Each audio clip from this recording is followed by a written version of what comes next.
ישר הוא קורא.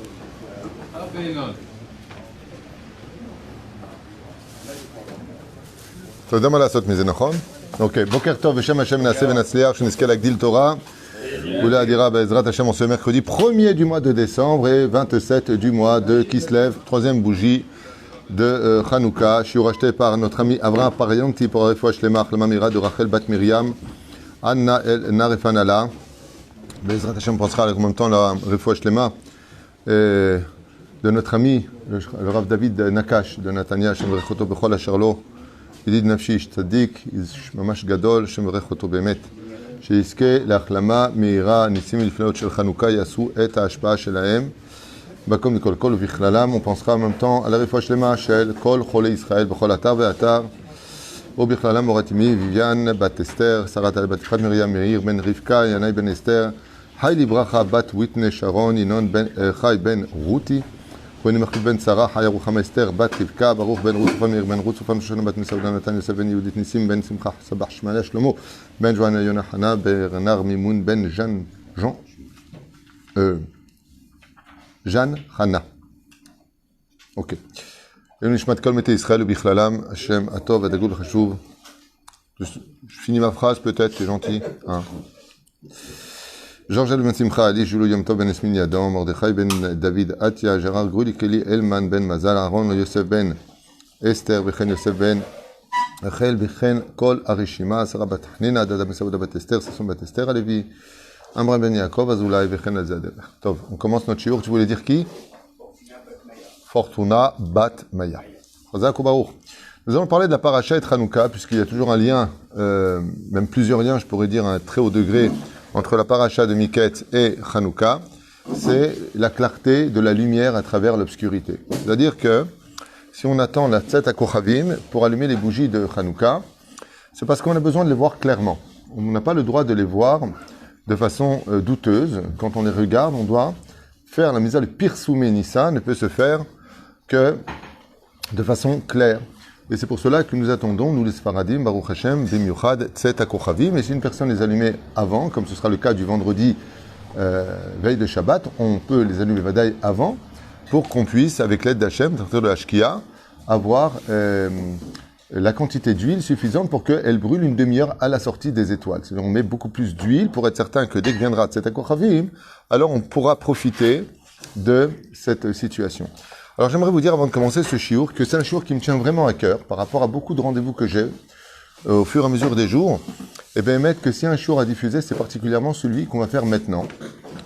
Kama Shefchar les Chalek auto, combien ce serait important de le partager au maximum parce qu'on est tous concernés, je dis tous, moi y compris, vous, nos parents, nos enfants, nos amis, par cette problématique qu'on va découvrir maintenant ensemble avec l'aide d'Hachem. C'est que si on parle de clarté, si on parle d'une situation importante dans la paracha de la semaine, c'est que vous savez que le corps humain, comme l'explique le Ben Ishraï, le Harizal et bien d'autres avant lui, se divise en trois parties qu'on appelle le Nefesh, le Ruach et la Neshama, l'âme sensitive, l'âme du vent si vous préférez, et l'âme, la Neshama elle-même, qui se divise par contre par trois niveaux différents, niveaux de la vie de tous les jours. Le Nefesh correspond à l'action, le Ruach correspond à la parole et la Neshama correspond à la pensée. C'est pour ça que nous avons ici dans le mot Ner, Nun Resh Nefesh Ruach, comme on l'a déjà enseigné, qui représente le domaine physique, donc là où on agit et là où on parle. De là vous apprendrez qu'il n'y a aucune différence entre parler et agir. On dit arrête de parler, tu ferais mieux d'agir. Aval Zelo Nachon, parce que la parole est créatrice mamash. Donc dans un domaine ésotérique, la parole est au même niveau que l'action, puisqu'elles appartiennent au Ner, Nun Resh, c'est le socle. Par contre, la Neshama, la flamme, elle, qui doit être le plus clair, c'est quand même fou. C'est que entre la parole et l'action, on dit parle clairement, je te comprends pas. Ou alors, agis correctement pour qu'on puisse comprendre quelles sont tes intentions. Mais la pensée, elle est au-dessus de tout. Elle plane au-dessus d'une mèche reliée. Et la pensée, elle est un petit peu aléatoire. On pense, on ne peut pas avoir deux pensées en même temps, mais nos pensées sont véhiculées par ce que l'on peut voir, entendre ou s'imaginer. Et c'est vraiment important d'écouter ce shiur parce que il y a beaucoup de dégâts qui sont véhiculés par cette situation qui n'est pas prise au sérieux. Et malheureusement, à l'image de Pharaon, Qui, lui, va faire des rêves? Vous savez que nos Chachamim, comme le dit la Gemara, le Ben Ishraï et d'autres, il y a des références partout, le Zohar le dit, beaucoup plus graves sont les fautes de la pensée que de les faire. En quoi c'est plus grave? Arrête, la Gemara nous dit dans 3 endroits différents, les Baletosafot sur place, une mauvaise pensée, tant que tu l'as pas fait, si c'est pas de la Vodazara ou convoiter une femme, ce n'est considéré que comme du vent qui vient de passer. L'onachon. L'onachon, vous allez comprendre pourquoi, dit le Ben Ishraï. Il explique, il dit, parce que quand tu fais une action, tu vas marquer l'heure, le lieu, les conditions. Donc tu pourras faire tchouva. Mais une pensée, quand elle vient dans ta tête, et qui pense à quelque chose on va dire d'interdit, ou l'otachmod eshetrecha, pensez simplement à une femme qui n'est pas la sienne en la convoitant, eh bien, tu n'as pas besoin de le faire, c'est considéré comme. C'est l'histoire de Aaron qui a concrétisé le Vaudor, qu'on a déjà expliqué 1000 fois, parce que les enfants d'Israël à l'époque, avec le rêve rave, surtout l'avaient demandé. Donc, au niveau de la pensée, ils l'ont dit, mais comme on dit, tant que tu l'as dit, tant que tu l'as pensé, que tu l'as pas fait, je n'ai rien à faire. Vous vous trompez. Parce que les mauvaises pensées mènent aux mauvaises actions. Les bonnes pensées mènent aux bonnes actions. Sauf Maaseh, Marshava Techila. C'est-à-dire que mes actions ne sont que le dévoilement de ma pensée. Et ça, c'est hyper important, vous allez comprendre où je veux en venir. Parce que là, pour l'instant, on est dans la fabrication de ce chiour pour vraiment réaliser combien il peut y avoir de dégâts dans nos vies pour rien. Absolument pour rien. Et pourquoi? Parce qu'on fait trop confiance à nos pensées sans analyser où on en est. Par exemple, hier, j'ai des gens qui étaient dans mon bureau. D'accord? Vers 10h30, 11h, peu importe. Et je me rends compte une fois de plus, comme avant-hier, comme là. Les gens, quand ils rentrent au bureau, ils arrivent avec des larmes, date de divorce, c'est fini. Ou alors, je vais déposer le bilan, c'est fini. Ou alors, j'en peux plus, je vais enfermer mon fils dans un hôpital psychiatrique, ou je vais le jeter, Quand ils ressortent du bureau, une fois, mon épouse, que Dieu lui donne une grande réfoua shlema, parce qu'elle est un peu fatiguée en ce moment, bracha v'atzlacha, Aïcha Yekara, eh bien, ils ressortent avec le sourire. Et un jour, mon épouse a accompagné un couple qui est rentré vraiment, c'était fini, à Rakiri, et elle leur a posé la question, Makara, je peux comprendre. Et ils lui ont répondu exactement ce que je fais comme travail, c'est-à-dire qu'ils ont dit, en fin de compte, c'était pas si grave que ça. C'est-à-dire que le problème qui faisait 100 mètres de long, ben en fin de compte, il faisait Bessarakol 1 mètre de long. Et quand tu es mitmoded face à la réalité, qui va dépendre de quoi la réalité? Ben de toi. T'as un Baal Emouna, par exemple. T'es quelqu'un qui est Baal Emouna. Tu poses la question juste avant, est-ce que t'as été bécédère aujourd'hui? Est-ce que ceci et cela? Peut-être t'as mal répondu à ton épouse. Peut-être que t'as pas fait ce qu'il fallait faire. Que Dieu t'aide. Tu sors dehors. Tu vois, quelqu'un est rayé ta voiture. Ou alors, quelqu'un te bloque avec... Ils adorent faire ça en ce moment. Il se met la voiture juste à côté de toi que il faut être sylphidre pour entrer dans ta voiture. C'est un Tunisien, il prend le taxi, quoi. C'est l'heure. Donc, résultat des courses, ta réaction va dépendre de ton état d'esprit. C'est-à-dire, si t'es bien, imagine maintenant qu'on est en train d'étudier ensemble, je te donne un super ridouche, je te dis, qu'est-ce que tu es prêt à payer pour ça? Tu me dis, ce que tu veux. Je te dis, reçois les épreuves avec amour. Tu sors dehors et le mec, il t'a volé ton vélo. D'accord? Comment tu vas le prendre? Eh bien, avec ce sourire. Tu vas te rendre compte ce que tu m'as dit, regarde. Je sors dehors, je dis, comment tu prends l'épreuve? Il me dit, après ce qu'on vient d'étudier, avec amour. Ça veut dire que le vélo, il a été volé, t'as les boules. Maintenant, il faudra acheter un vélo, c'est 800 shekels, et va le chercher, t'arrêtes ton rendez-vous, pourquoi on te l'a volé, qu'est-ce que t'as fait à Dieu? Boum, ça se bouscule. Qu'est-ce que je t'ai fait Hachem? Et pourquoi tu me fais ça? Et moi j'aurais... Maman, ce qu'on va grandir dans des espèces de monde obscur, où la lumière que nous allons avoir, non seulement on devient une lumière floue, mais une lumière qu'on ne voit plus, alors qu'elle existe. Et l'autre côté, le mec, Dougma, hein, on lui a volé son vélo, il ressort, il a gagné 100 000 shekels au loto. Il dit, c'est pas un signe de Dieu, ça que je devais gagner. Zach, il m'a enlevé le vélo pour que j'achète la voiture. Et pourtant, le vélo était enlevé. Alors, quelle différence? L'état d'esprit. La fête de Hanouka est reliée à l'état d'esprit. Quand les Yevanim ont attaqué le peuple d'Israël par l'esprit, parce que c'est un combat d'esprit, je vais vous faire oublier votre Torah. Eh bien, ce qui s'est passé, c'est qu'on est rentré dans le désespoir, le dikaon, et on est rentré dans toutes sortes de pensées. Zéou, le peuple d'Israël a fini son histoire, c'est fini. Quand il y a eu la Shoah, la première règle des Allemands, c'était de rentrer les enfants d'Israël dans le désespoir. Et c'est une technique qui marche très fort. Nous l'avons nous-mêmes utilisée. Première épreuve des 10 plaies, le sang. Ça a eu lieu dans quel endroit le sang? Le Nil. Qui était le Nil pour les Égyptiens? Leur dieu et le dieu de quoi? Ils avaient Ra, ils avaient Pharaon, ils avaient le serpent, ils avaient plein de dieux chez eux. Le sphinx. Pourquoi ils avaient Dafka? Quel était le symbole de ce dieu du Nil? Le dieu de l'espoir. Première plaie, tuer l'espoir. C'est parce que quand on est revenu 2000 ans d'histoire, au Hachem, on a eu le mérite d'avoir une hymne extraordinaire, la Tikva.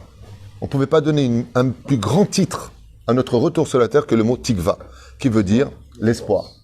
Et malheureusement, comme on vit avec beaucoup de pollution intérieure, les films que l'on voit, c'est souvent de la violence, c'est souvent de la tromperie. On rencontre des gens par la suite qui, avec leur kippa et leur barbe, on se demande pourquoi ils font un tel agissement, qui tient vraiment sa parole, pourquoi on est deux religieux, deux personnes bien, même des couples. Hein. Tu prends la femme à part, tu prends le mec à part, c'est des gens superbes, il n'y a presque rien à dire. Ensemble, Chabra et Chatila, je veux dire, c'est Sodome et Gomorre. C'est pas possible. Il n'y a rien qui va entre eux. Alors que quand tu les prends à part, ce sont de bonnes personnes. Moi, je sais pas, bon plus bon égale excellent. Eh ben non, ça le fait pas. Ça le fait pas parce que Pharaon, justement dans notre paracha, va se prendre la tête avec des pensées. Il fait des rêves. Vous savez que nos rêves sont, bien entendu, la reproduction de ce que nous avons pensé la journée. On en a souvent parlé, vous le savez. Mais qu'est-ce qu'on pense dans la journée? On pense d'un endroit à un autre sans jamais construire nos pensées. Par exemple, je parle avec toi, je vais voir un truc, oh, elle est bien cette voiture. Ah, t'as vu ce qu'il a fait? C'est quoi ce gâteau? On saute. On saute. C'est tout à fait humain. Ça s'appelle être humain. Il n'y a rien de négatif là-dedans. On est humain, quoi. On passe d'un endroit à l'autre. Je suppose que quand tu es en train de peindre un mur et tu passes après à mettre un toilette ou à ranger un truc et que ta femme t'appelle en te demandant de faire les courses, ben voilà, notre esprit, en fin de compte, se promène de pensée en pensée comme Tarzan se promènerait de liane en liane. Quoi. Je veux dire, c'est la vie. Le problème qu'il y a, c'est que tout le domaine de notre Torah, à nous, pour qu'on démarre une bonne vie, c'est le céder de la pensée. En d'autres termes, vous allez comprendre tout de suite qu'une personne qui est pas bien dans sa vie, qui sait qu'il est mauvais, qui sait qu'il a un problème, on va pas dire qu'il est mauvais, on va prendre un mot beaucoup plus cool. Il a un mal de vivre. Ouais. Comment il voit la vie? Noir. Pas shoot. Même la lumière de l'obscurité, il la voit pas. Pire encore, il en a plus rien à faire. Et qu'est-ce qui se passe quand on a un mal de vivre? On a peur. On va créer une peur qui n'a pas lieu d'être. Et ces peurs-là qui n'ont pas lieu d'être vont faire d'un homme qui ne dorme pas la nuit. Et on va créer, parce que la pensée, pour vous dire à quel point elle est importante, des ulcères. Tu te fais de l'arbinet comme ça, tu te prends la tête, tu vas te faire une petsa à l'intérieur de l'estomac. Et cette petsa à l'intérieur de l'estomac va te faire monter par la suite la tension. Le mec, il va chez le médecin, j'ai 18 de tension. Mais monsieur, calmez-vous. Qu'est-ce qui se passe? Qui est mort? Excuse-moi pour m'employer. Oui, un petit truc, un machin, c'est devenu ce qu'on appelle avec une allumette, on peut mettre le feu à une forêt. Mais qui t'a dit de mettre le feu à la forêt? Vous attachez là. Qui t'a dit de mettre le feu à cette forêt? Et très souvent, on rentre dans cette extraordinaire situation de Pharaon. Comme je vous l'ai dit, les commentateurs nous disent un truc incroyable pour Yosef Hatzadik qui est en rapport avec Hanouka. Les prisons d'Égypte étaient fabriquées de telle façon. C'est quoi le premier but des prisons d'Égypte? L'obscurité, oui. Elle s'effondrait sur elle-même, donc tous les jours, il devait... Par exemple, je vous donne un exemple concret. Regardez bien, écoutez bien, c'est très important. Imaginez que Chazal Shalom, il y a une prison. Dans la prison, des fois, il y a des gens, c'est bon, tu sors, non. Il a tous ses copains, il joue aux cartes, il est mieux dans la prison, il est nourri, blanchi, il est bien, quoi. Prison israélienne. Hein? Prison israélienne, certainement. Bon, en France, c'est bien aussi des fois. Hein. J'y suis jamais allé grâce à Dieu, mais c'est bien aussi. Ah, il a fait de la prison, celui-là? Non, là, Haïti.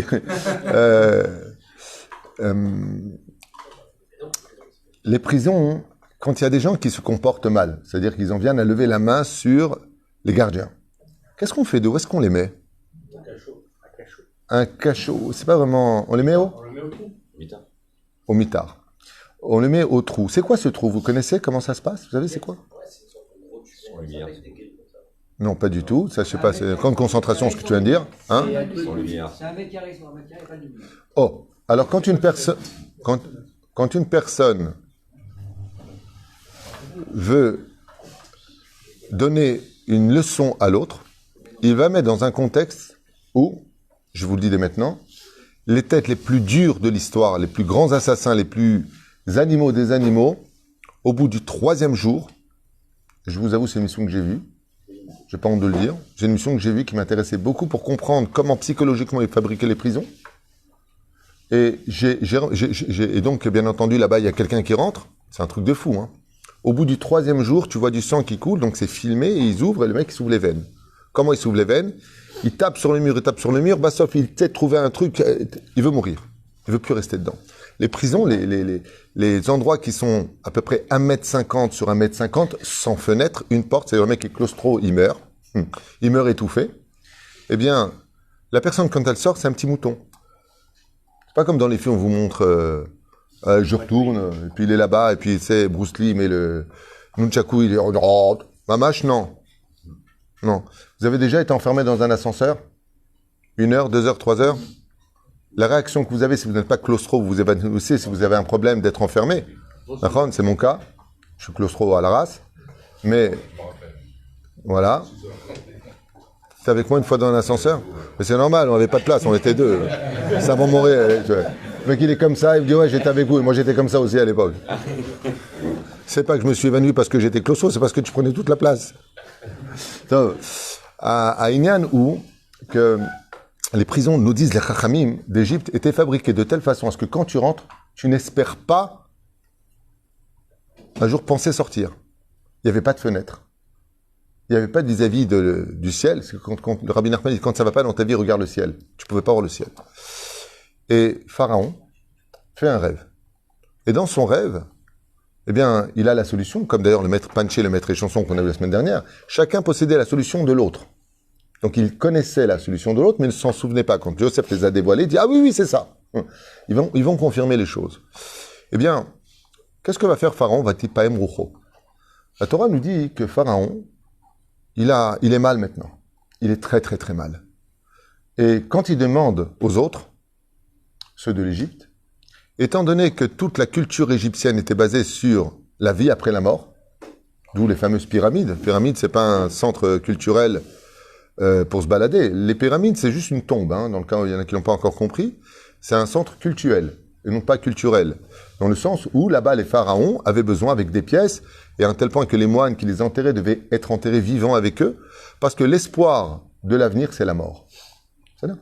C'est quand vous en rentrez dans certains, ne rentrez pas ça sourd, il y a certains lieux cultes dits religieux, quand tu rentres là-bas, c'est une rasra, tu vois, c'est des bougies, tout est sombre, le Dieu est mort, c'est une rasra, tu rentres là-bas, le mec il prie quelqu'un vivant alors que lui il n'a même pas pu se sauver de la mort. C'est comme si tu vas voir un clochard dehors, tu dis comment on peut gagner sa vie? Il va dire, Baba, si je l'avais la solution, je ne serais pas sur le carton.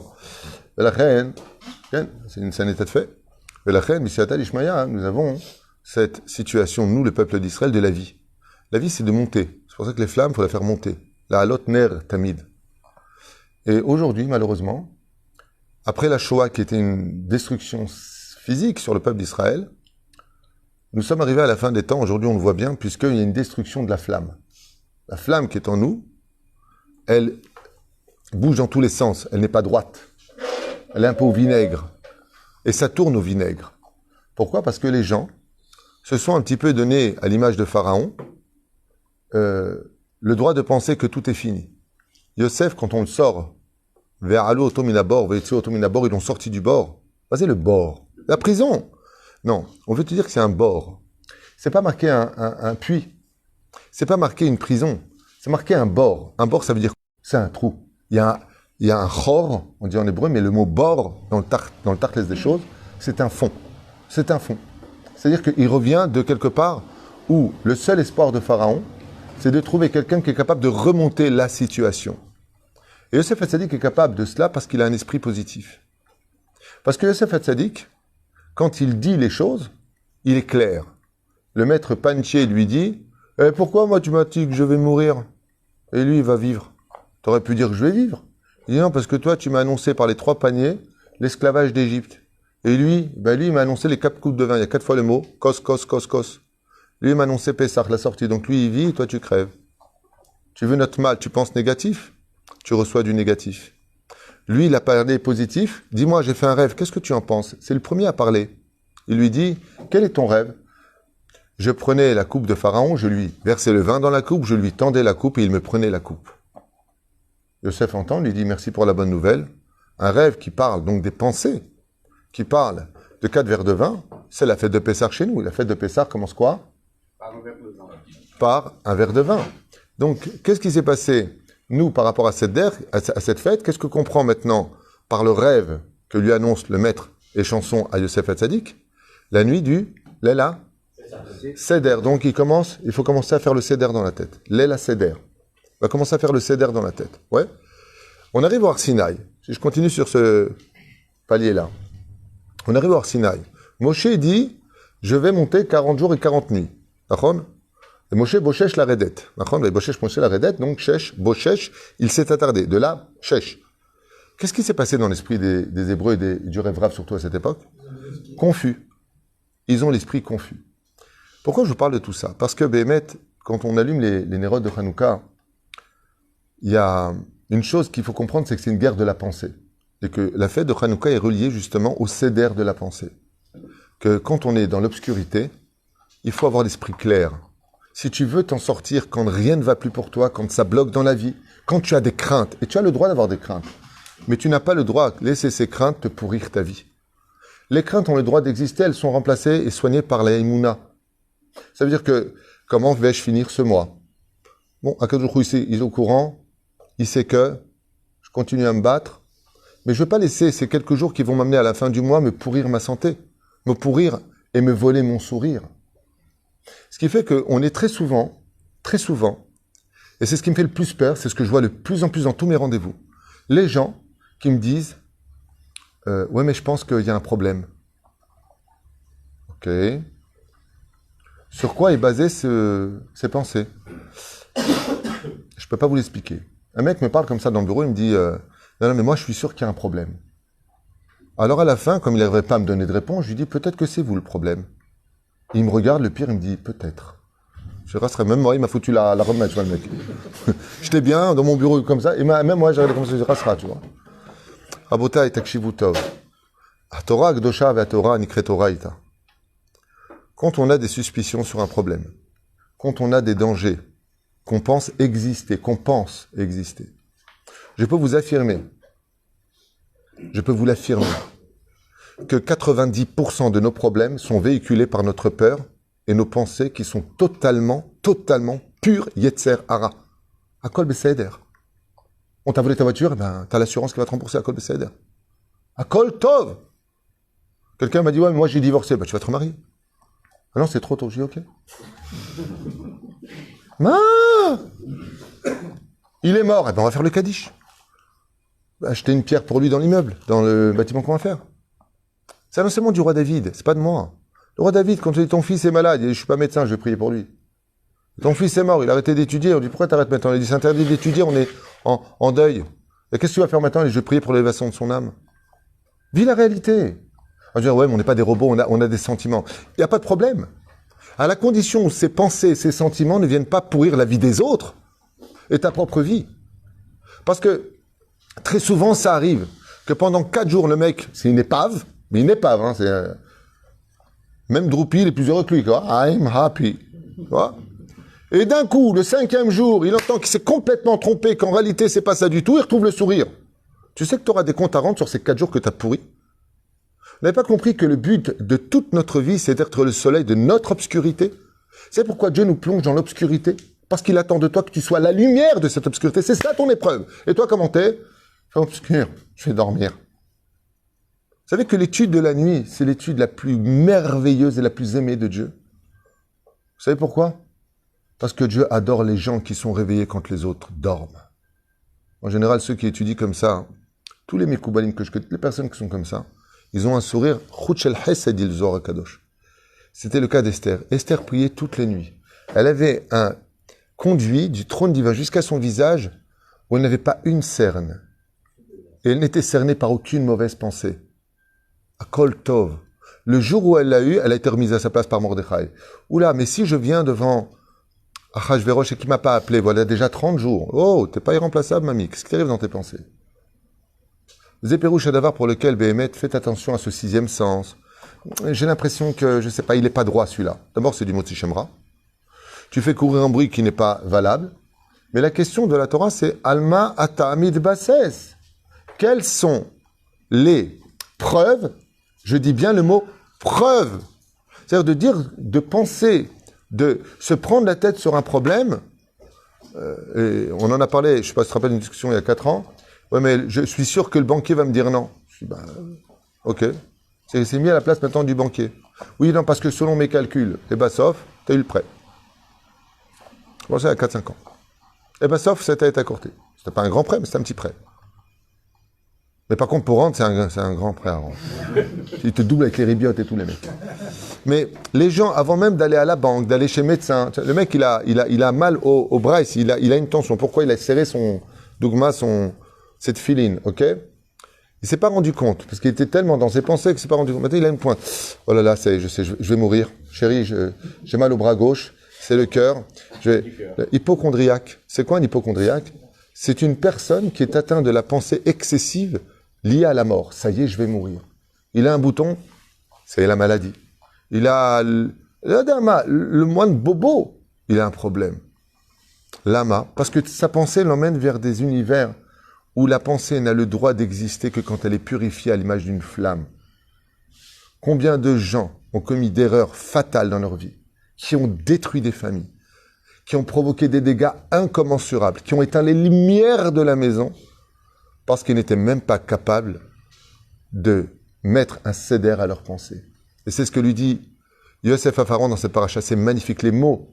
Quelqu'un m'a posé la question, il m'a dit, d'où vous avez appris la psychologie? Je parle d'un psychologue avec qui je m'entretiens, il m'a dit, d'où vous avez appris la psychologie? Je lui ai dit, de la Torah. Il m'a dit, c'est incroyable. Pharaon vient confus dans ses rêves, il ment d'ailleurs, j'étais à côté du Nil alors qu'il était sur le Nil dans son rêve, et il remet tout de suite à sa place. Et il dit, mais comment on va faire? C'est fini. Donc, s'il y a la famine, cette année de famine, c'est pas 7 heures à faire un régime. C'est cette année. Pas de bovin, pas de blé. C'est horrible ce qui va se passer. Bien, Yosef, il dit pas du tout. Ah, mais c'est très simple. Comment ça, c'est très simple? Pharaon, oui, il faisait dans sa culotte à ce moment-là. Il dit, mais c'est très simple. Il va falloir simplement nommer maintenant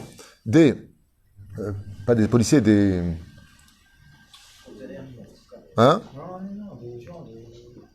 fonctionnaires, si vous préférez, qui vont, lui dit Yosef Bezrat Hashem, construire maintenant des granges. On va commencer à engranger pendant ces 7 années d'abondance qui seront largement suffisants, puisque 7% de ces 7 années suffira à nourrir toute la terre. Donc il y a quand même 93% qui restent pour toutes les années qui arrivent. Donc on a du shefa, et c'est exactement ce qui va se passer. Ils ont de quoi donner à tous les pays du monde entier pendant 7 années. C'est un truc de malade. Ouais. Il lui dit, mais c'est très simple, il faut nommer des gens, il faut faire ça. Qu'est-ce qu'il répond, Pharaon, je vous en supplie? Qu'est-ce que répond? Non, ça c'est à la Tunisienne que tu racontes. Ouais, donne-lui, viens, c'est toi à ma place, tu es trop bon, toi, la vérité, tu m'as fait kiffer. On n'est pas chez la Tunisie. Qu'est-ce qu'il y a marqué dans la Torah, Tzadik? Non, donne-moi le Bereshit, s'il te plaît. Tout le monde écoutera Yosef. Mais non, ça c'est la suite du film. Toi, t'as vu le film, toi. Voilà, c'est ça, t'as dans le film, toi. Tu m'as fait Cécile B2000 en 2 secondes. Regardez la réaction extraordinaire, le Kiddush Hashem, que va provoquer Bezrat Hashem Yitbarach, Yosef Hatzadik, avec ses pensées qui sont si merveilleuses. Il lui dit comme ça. Voilà. Ve'ata. Yere Pharaon. Écoutez bien les mots employés. Et vraiment partager ce chiour qui risquerait de soigner beaucoup de problèmes dans la vie de beaucoup de gens qui n'en avaient pas. Parce qu'il n'y a pas pire comme problème au monde. Il n'y a pas pire au monde comme problème que de s'inventer des problèmes quand il n'y en a pas. Je vous donne un exemple. Et je joue souvent à ça avec les gens quand j'ai envie de m'amuser un peu avec eux et les amener vers ce que j'ai à leur dire. Je dis, pourquoi vous êtes énervé contre moi? Ah, excusez-moi, Rav Tutu, non, je suis pas du tout énervé contre vous. Si, je trouve que vous êtes nerveux. Ben non, je vous affirme, je suis pas nerveux. Et au bout de la 6e fois, 5e fois, le mec me dit, arrêtez, ça suffit, je voyais que vous êtes nerveux. C'est-à-dire, on peut créer des problèmes avec la pensée et je m'en joue. Ça veut dire quoi, je m'en joue? Je ne joue pas avec sa chas vesham, je suis pas un enfant.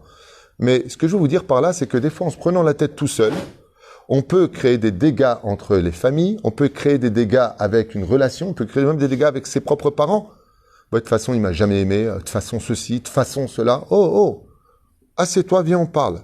Quelle date? Sur quoi tu te bases? C'est ce que je ressens. Vous savez ce que ça veut dire, c'est ce que je ressens? Vous comprenez de quoi on parle quand tu dis « Ouais, mais je ressens ça ». La Torah nous interdit de ressentir. La Torah elle te dit, tu as des preuves, tu parles. Tu n'as pas de preuves, tu parles pas. Parce que la Torah, dans Masechet Brachot, nous dit que les pensées sont véhiculées ou par le Yetzera Tov, ou par le Yetzera Hara. Qui t'a dit que c'est pas du Yetzera Hara, ton histoire? Je peux vous affirmer qu'à 80%, c'est du pur Yetzera Hara. Ouais, mais lui, il m'aime pas. Ouais, mais lui, de toute façon, il m'a jamais aimé. De toute façon, lui, il me considère pas. Lui, ceci. Combien de fois à la synagogue? Bon, c'est vrai qu'il n'y a pas eu beaucoup de fois. Mais combien de fois à la synagogue? Pourquoi tu viens pas à la synagogue? Le mec, qu'est-ce qu'il me sort? J'ai jamais ma place à la synagogue. Je lui dis, ah oui. À quelle heure tu viens à la synagogue? Il me dit, à 8h moins le quart. Je dis, ah oui, effectivement, les gens sont déjà assis depuis 7h30, oui. C'est pas que t'as pas ta place, c'est que si tu veux une place, faut venir un peu plus tôt, parce qu'il y a beaucoup de monde ici. Mais la synagogue ne veut pas de toi. C'est toi qui viens à un moment où tu vas t'asseoir sur un tabouret. Ben ouais, c'est ça, on me met au fond, là-bas. Ben viens à l'heure. Hein? Quand tu vas au cinéma, je lui dis, Yatik Wijik. Ouais? Et qu'il y a un super film, à l'époque, au Rex. Ouais? Où est-ce qu'on t'assoit? Où tu veux? Il me dit non, là où il y a de la place. Je dis pourquoi? Il me dit parce que j'étais en retard. Eh ben, je lui dis c'est pareil dans la vie. Mais lui, comment il a traduit les choses? Comme il a un mal de vivre et qu'il s'accepte pas, donc, ils ne veulent pas de moi. La vie reflète ce que tu es. Alors, je vous lis ce qu'il dit maintenant Pharaon. Regardez bien cette psychologie incroyable de la Torah. Une fois qu'il lui a dit, va lishanot ahalomot el paro pa'amaim, ki nachon hadavar me'im ha'elohim. Ouais, mais ma'er ha'elohim la'asoto. D'un coup, il n'y a plus Pharaon, il n'y a plus Yosef. Il y a la notion de Elohim. Il y a la notion du feu qui s'installe. Dieu est un feu, Perouche Adavar. Esh dat lamo. Mais le feu, ce qu'il a de très, très, très, très, très beau, c'est que le feu ne peut pas se mélanger à une matière. C'est-à-dire, tu ne peux pas faire du feu quelque chose de tamé. Le feu purifie. Autant l'eau peut devenir tamée, si tu mets quelque chose dedans, mais le feu, sa particularité, c'est que ce que tu mets dedans, c'est lui qui le dirige.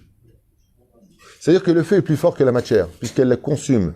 La matière est une coagulation de molécules. Le feu, c'est l'image de la pensée. C'est quelque chose qui peut te toucher, mais que toi, tu ne peux pas toucher. Lui peut te faire du mal, mais toi, tu ne peux pas faire du mal au feu. Il lui répond, Shoma Tzadik, Verata, ah, ça y est, Pharaon, regardez bien la suite. Verata, et maintenant, Yere Pharaon, voit Pharaon, Ish Navon vechacham. S'il est chacham, il est navon. S'il est navon, il est chacham. C'est presque la même chose. Quelqu'un de navon, c'est quelqu'un de très intelligent. Quelqu'un de chacham, c'est un sage. Mais ça veut dire aussi un intelligent. Ata chacham. Ouais. Vous savez ce que ça veut dire navon vechacham? Voici un homme dont l'esprit est clair. Lui donne des explications claires, plausibles. Je vois la vérité quand il parle. J'ai pas fini. Bishitu al eretz mitzraim. Et je le mettrai donc en souverain sur l'Égypte. Et assez Pharaon va yefked pikidim. C'est les bons pikidim, donc fonctionnaires. Et lui dit quoi faire? Et donc on arrive. Traduisez avec moi. Et les choses plutôt aux yeux de Pharaon. Pourquoi ça lui a plu à ses yeux? Ça lui a plu. Pourquoi dire à ses yeux? Parce qu'il voit. Quand tu dis des choses, comme par exemple, vous rentrez chez vous et votre femme dit, écoute, il y a un truc qui ne va pas entre nous. Fais attention de dire ce genre de phrase. Viens bien armé. Qu'est-ce qui ne va pas, chérie? Qu'est-ce qui ne va pas? Dis-moi ce qui ne va pas.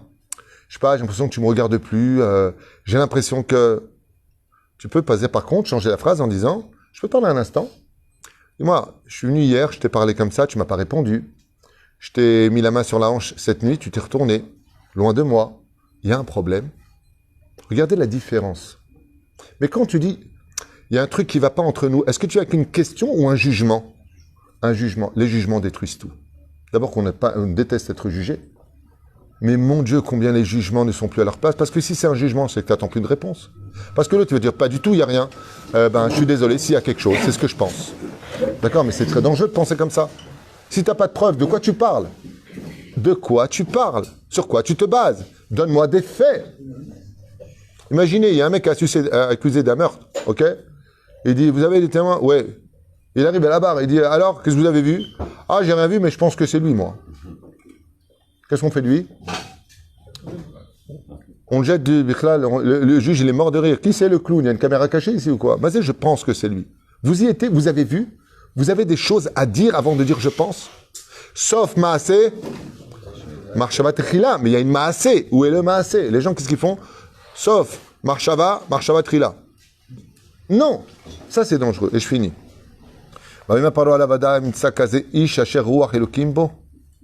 Lui, il a la bougie de Hanouka dans la tête. Il a un esprit clair. Il répète, En navon vechacham kamocha. Il n'y a pas plus intelligent ni plus sage que toi. Atati al-Beti. Regardez ce qu'il lui fait. Et maintenant que tu m'as éclairci mon esprit, al-Beti, va, l'isha kami, rakakise igdal mimeka. Seul le trône fera la différence entre toi et moi. Et il lui dit, Vayomer paro al Yosef, re netati otecha al-kol eretz misraim, je t'ai mis en tant que souverain sur tout le pays d'Égypte. Vayasar paro et tabato, me al yado veiten ota al yad Yosef el-besh, lo bigde, vechule vechule. Il le met là-bas. Comment se fait-il que Pharaon, qui se prenait pour Dieu, d'un coup laisse sa place de Dieu à Yosef Hatzadik? Réponse très simple. Quand quelqu'un arrive à te soigner son esprit et que tu vois clair dans la vie, alors tu peux aller... Il est parti où, Pharaon? C'est marqué dans la paracha Vaïgash. Il est parti dans sa maison. Comme vous savez que tous les souverains ont une maison de repos. Pharaon est parti dans une maison de repos. Vous savez pourquoi? Parce qu'après cet événement-là où se prenait constamment la tête, il a enfin trouvé quelqu'un qui avait l'esprit pur. Donc il a pu aller dormir. Il a pu aller dans une autre maison. Pérouche Adavar, faites très attention, chers amis. Quand vous avez des sixièmes sens, je ressens... Moi, je suis une femme, tu comprends, j'ai un truc développé. On connaît tout ça. Bien sûr que ça existe. Je ne suis pas mésalzel dans ce genre de choses. Et tu as des mecs pareils. Hein. Non, mais lui, de toute façon, le mot de lui, de toute façon, ce mot-là, tu perds toutes tes mitzvot et tu prends toutes ces avérodes. Lui, de toute façon, c'est déjà du Motsi Shemra. Parce que tu viens de faire une globalité, généralité d'une situation sur laquelle, de toute façon, t'en mords. Qu'est-ce qui t'a fait? Détail par détail. Vous verrez très souvent la phrase, oh bah alors là, bon pas maintenant ça me vient pas. Ben je te laisse 3 jours. J'ai jamais rappelé le mec, hein. Ni lui, ni les autres. Sur quoi tu te bases? Ben ouais, tu m'as pas dit bonjour. Comment je t'ai pas dit bonjour? Ben, quand je suis rentré, tu m'as pas dit, si je t'ai dit bonjour, tu m'as fait un sourire de la main, tu te rappelles pas? Ouais, mais tu n'es pas venu m'embrasser. Ah, dis-moi, parce que je t'ai pas embrassé. Je vais dire la vérité, il y avait du monde entre nous, j'avais les verres dans les mains.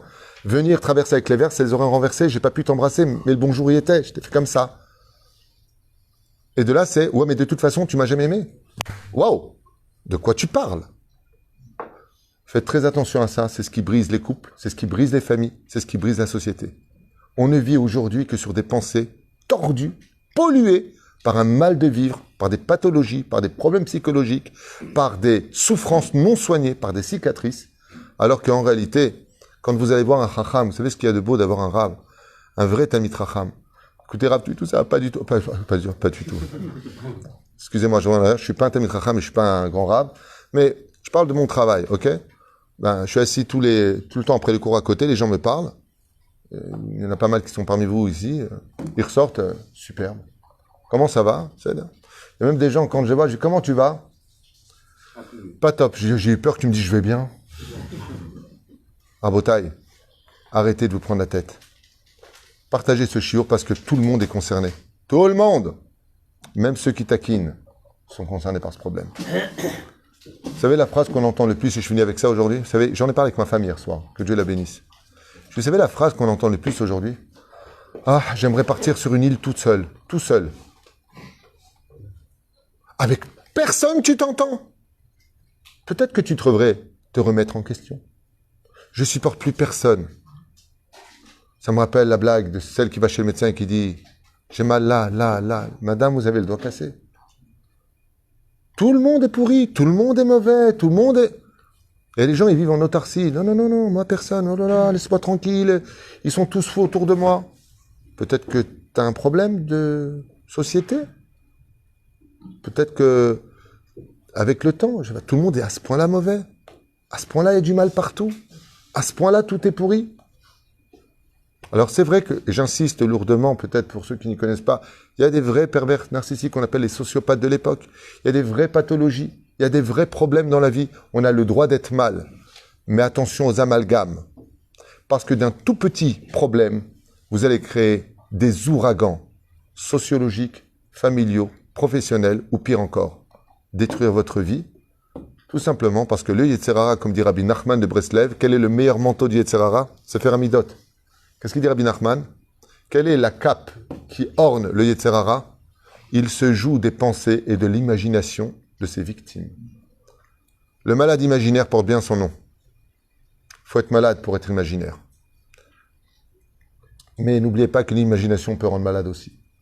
Kol tuv v'litraot, v'sheniske liyeshuot v'nechamot. Zach Obama.